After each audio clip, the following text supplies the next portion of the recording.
Hi guys, আবার একটি নতুন ভিডিওর সাথে সবাইকে স্বাগত জানাচ্ছি।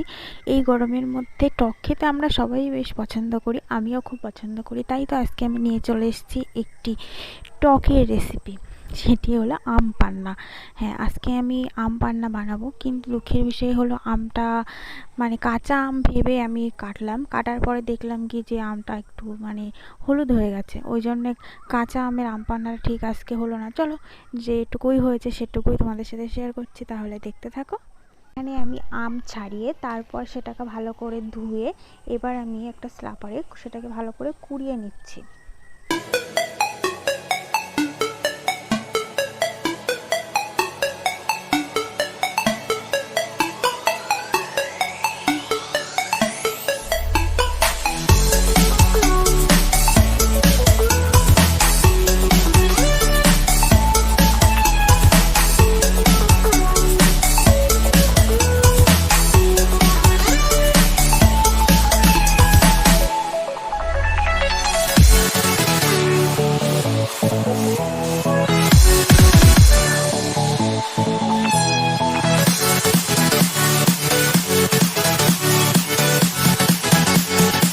আমি এখানে আমটাকে খুব ভালো করে স্লাপারে কুড়িয়ে নিয়ে তারপর ওখান থেকে একটু রস বার করার চেষ্টা করেছিলাম, কিন্তু দেখলাম বেরোচ্ছে না, আমটা ভীষণই শক্ত।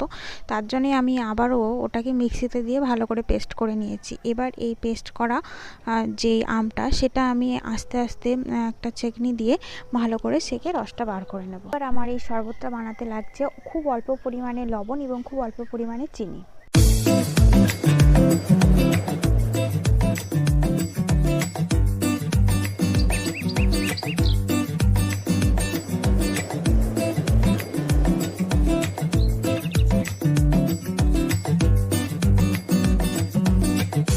এবার আমি ওই আমটাকে খুব ভালো করে ছেঁকে নিয়ে তারপর ওর সাথে চিনি এবং লবণ মিক্স করে নিয়েছি। খুব ভালো করে মিক্স করা হয়ে গেলে এবার আমি ডিপ ফ্রিজে রেখে দেবো 10 মিনিটের জন্য। 10 মিনিট পরে ফিরে আসছি।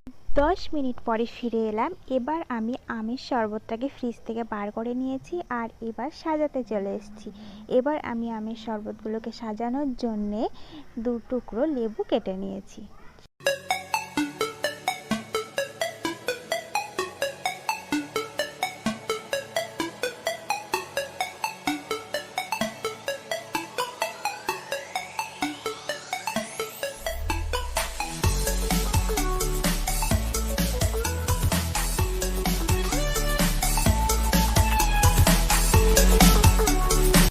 টানটানা, ব্যাস এবার তৈরি হয়ে গেল আমার কাঁচা আমের শরবত, পাকা আমের শরবত।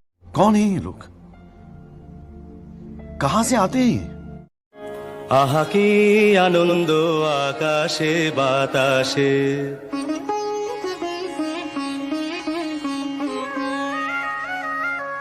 শাখে শাখে পাখি ডাকে, কত শোভা।